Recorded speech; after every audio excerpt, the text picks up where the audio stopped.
तो बच्चों एक बार आपको ब्रीफ में बताना चाहती हूँ कि हम लोग इस चैप्टर में that is how the state government works, इसमें कौन कौन से टॉपिक्स कवर करने वाले हैं और उसमें क्या क्या पढ़ने वाले हैं। ओके, तो बच्चों हमारा फर्स्ट टॉपिक जो है that is who is a MLA. Okay, तो हमारा इस टॉपिक में we are going to talk about the working who is a MLA, that is the members of legislative assembly. वो लोग कौन होते हैं, कैसे इलेक्ट होते हैं और उनका काम क्या होता है, इन सारी चीजों के बारे में हम इस टॉपिक में पढ़ेंगे। Our second topic is debate in the legislative assembly.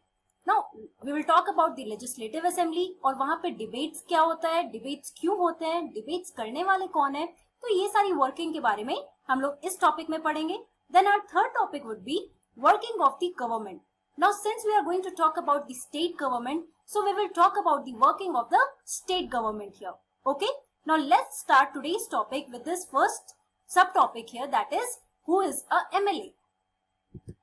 तो बच्चों अगर आपको याद होगा अभी हमने पिछले चैप्टर में हमने क्या पढ़ा था, we talked about the role of government in health, right? हम लोगों ने देखा प्राइवेट हॉस्पिटल्स होते हैं, पब्लिक हॉस्पिटल्स होते हैं और what is the role of government in the health sector in our country. हम लोगों ने हेल्थ सिचुएशन के बारे में पढ़ा। और बच्चों अगर आपको याद होगा तो क्लास 6 में जब आप लोग ने सिविक्स पढ़ा था तो उसमें हम लोगों ने एक चैप्टर देखा था व्हाट इज गवर्नमेंट, गवर्नमेंट के बारे में पढ़ा था, डिफरेंट ब्रांचेस हमने देखे थे और कौन कौन से ब्रांचेस हैं, क्या क्या उनका वर्किंग है, हम इन सबके बारे में हम लोगों ने पढ़ा था। तो अगर आपको याद नहीं है तो यहाँ पर मैं आपको रिवाइज कराती हूँ कि हम लोग ने गवर्नमेंट में क्या क्या देखा था। तो you should be knowing that government here is divided into 3 tiers.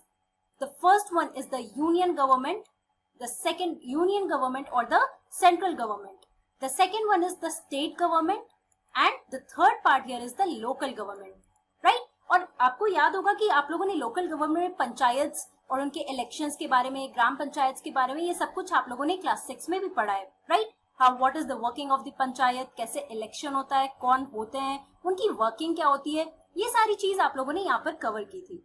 तो मेन यहाँ पर जस्ट क्या है यहाँ पर समझाने का बच्चों कि आपका जो गवर्नमेंट है that is the central government, that is the main head. Okay, और you know that in our country India there are so many states and you must be knowing the number of the states, that is 29 states and 7 union territories. तो बच्चों हर एक state में एक particular state government होता है जो वहां की फंक्शनिंग को संभालता है, राइट? स्टेट गवर्नमेंट के जो लीडर्स होते हैं वहां पे जो रूल हेड होता है he is controlling that particular state, right? अब वैसे ही हर एक स्टेट में लोकल गवर्नमेंट्स भी होते हैं, right? वो आप विलेजेस में देखोगे या फिर डिस्ट्रिक्ट्स में देखोगे, इंटरमीडिएट पंचायत इस फॉर्म में आप देखते हो। और दूसरा हमारा नगर पालिका होता है, उसके अंदर क्या क्या आता है, तो म्युनिसिपल कॉर्पोरेशन, म्युनिसिपल काउंसिल, नगर पंचायत, राइट? तो ये सारी चीजें तो आप लोगों ने ब्रीफ में पढ़ी है।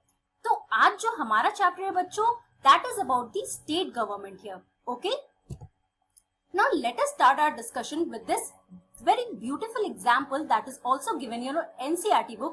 आप ये एग्जाम्पल देखोगे तो आपको समझ में आएगा कि एमएलएज हैं कौन और इनके बारे में पढ़ना इंपॉर्टेंट क्यों है, right? You can connect to that in your present scenario also. अगर आप अपने घर के आसपास, जब अपने घर की सिचुएशंस यहाँ जो आप कनेक्ट कर सकते हो अपने घर के आसपास की सिचुएशन से।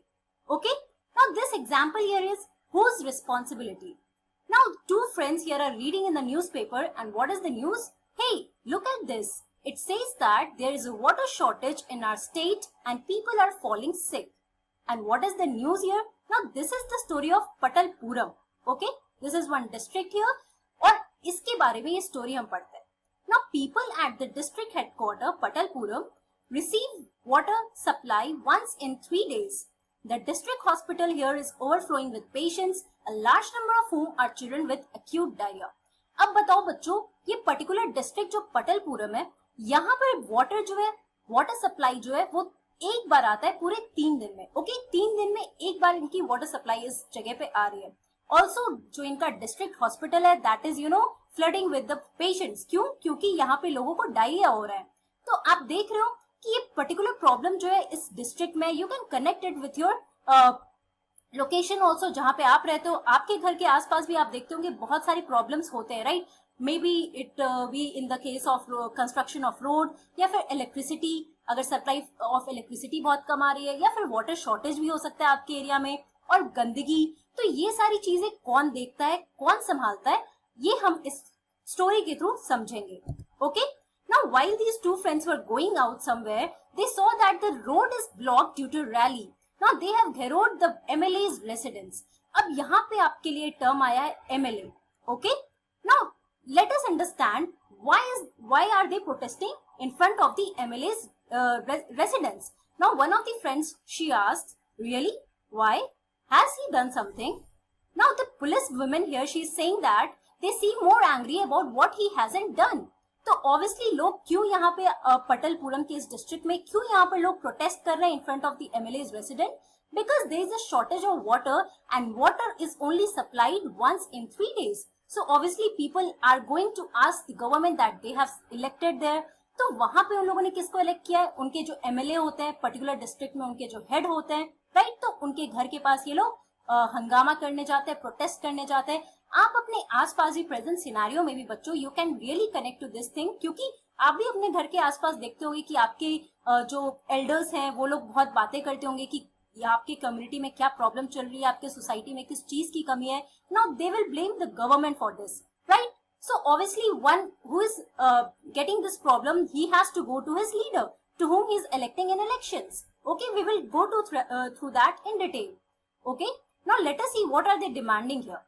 And we demand that the authorities take immediate action to bring the public health situation under control. Our MLA must take the responsibility for this. Now why is this MLA has to take the responsibility for the water shortage?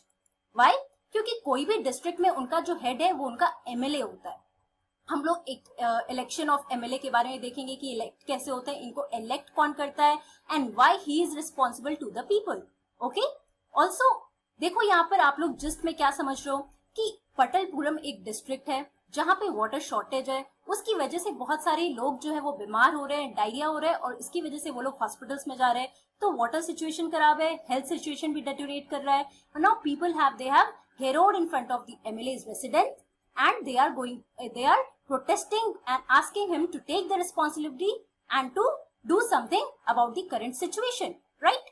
तो बच्चों अब हम देखते हैं, since आप लोगों ने अभी एक वर्ड पढ़ा that is MLA. Now let us understand that who is a MLA. Okay? Now MLA जो है शॉर्ट फॉर्म होता है किसका? Members of the Legislative Assembly. MLA का अगर हम आप बड़ा फॉर्म बोलो तो किनको कहते हैं बच्चों? These are the people who are the members of the Legislative Assembly. Now they are elected by the people. तो अब आप समझ रहे होंगे कि सिंस ये इलेक्शंस के थ्रू इन्हें कौन इलेक्ट करता है, तो people, the normal people, the residents of that place, they are electing these MLAs. अब बच्चों अब आप याद करो क्लास 6 में आप लोगों ने यूनिवर्सल अडल्ट फ्रेंचाइज के बारे में पढ़ा था, right? Now that is one of the basic fundamental right that has been given to us. Okay, और यूनिवर्सल अडल्ट फ्रेंचाइज में आपने क्या पढ़ा था? That anyone who is above the age of 18 years और 18 years has the right to vote, right? And he should be the resident of our country. तो बच्चों यही बात है कि एमएलएस को इलेक्ट कौन करता है. आप लोगों ने हमारे कंट्री के बहुत सारे फीचर्स भी देखे हैं, उसमें आप लोगों ने डेमोक्रेसी के बारे में पढ़ा, right? Now India is a democratic country. Now what is democracy here? That is the rule of the people, for the people and by the people, right? तो यहाँ पे जो लोग होते हैं वही अपने रिप्रेजेंटेटिव को इलेक्ट करते हैं. Now MLAs are those elective representatives here. Okay, now they are elected by the people through elections. आप लोगों ने elections के बारे में पढ़ा. You have this brief idea about the universal adult franchisee, right? और इसके थ्रू जो है जितने भी adults हैं they go into the elections और वहां वो अपने particular areas में वो अपने अपने MLA को वोट करते हैं. तो जिनको भी ये वोट करते हैं बच्चों वही MLAs कहलाते हैं. और MLAs को आप क्या बोल सकते हो? Member of the legislative assembly. Now remember this point because legislative assembly के बारे में हम बात करेंगे कि लेजिस्लेटिव असेंबली क्या है और इनको लेजिस्लेटिव असेंबली के अंडर ही क्यों रखा जाता है. Now they then become members of the legislative assembly and form government. Now what is this legislative assembly? तो बच्चों legislative assembly is a place where these MLAs they gather together and they discuss about the problems that is occurring in the society. यहाँ पे जैसे आपने पटलपुरम के situation के बारे में पढ़ा, तो लेजिस्लेटिव असेंबली वही जगह होती है जहाँ पे एमएलएस जो डिफरेंट एरियाज से आते हैं वो लोग यहाँ पे गैदर करते हैं. इस जगह पे वो मिलते हैं, डिस्कशन करते हैं, जितने भी प्रॉब्लम्स हैं उनको वो सॉल्यूशंस निकालने की कोशिश करते हैं. Okay, we will read about this in our subsequent sessions. तो बच्चों यही जो मेंबर्स हैं हमारे लेजिस्लेटिव असेंबली के, दे फॉर्म द गवर्नमेंट। अब आपके आज के डेट में अगर आपसे कोई पूछे कि अभी किसका गवर्नमेंट है, then you would be knowing कि अभी हमारा बीजेपी है and that our prime minister here is mister Narendra Modi.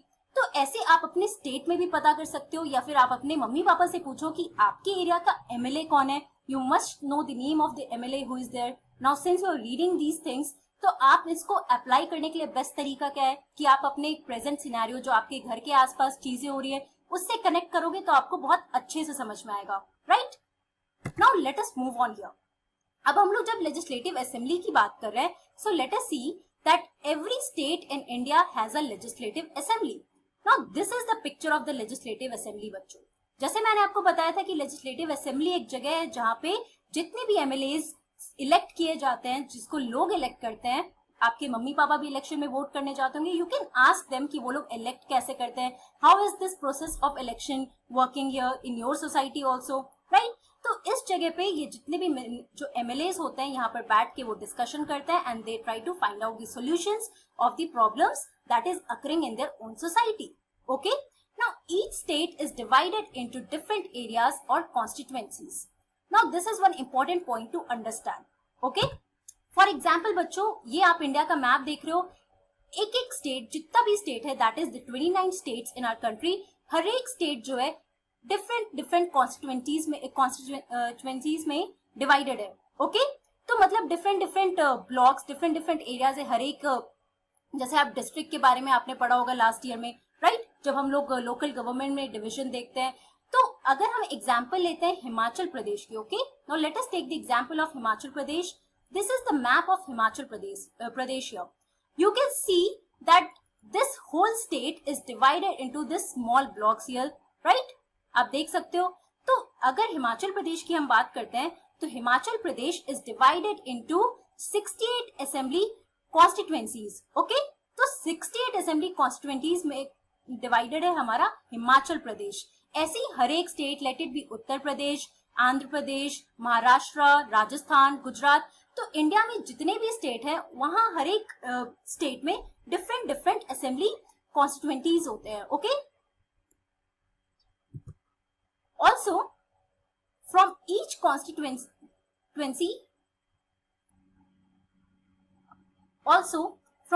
constituency the people elect one representative who then becomes a member of the legislative assembly। तो बच्चों जितने भी, जैसे हमने अभी हिमाचल प्रदेश का एग्जांपल लिया जहाँ पे 68 असेंबली कॉन्स्टिट्यूएंसीज हैं, तो हर एक एरिया से जैसे 1 2 3 4 ऐसे हर एक 68 जो असेंबली कॉन्स्टिट्यूएंसीज हैं वहां से लोग एक एक रिप्रेजेंटेटिव इलेक्ट करते हैं, who then becomes the member of legislative assembly and then they are called the MLAs, okay।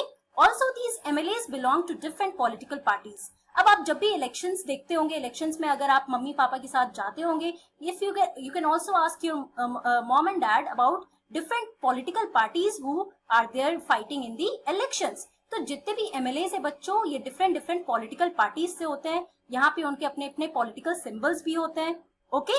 और इसी इलेक्शंस के थ्रू हमारे एमएलए इलेक्ट होते हैं, राइट। तो बच्चों आज की क्लास में हम लोगों ने क्या पढ़ा?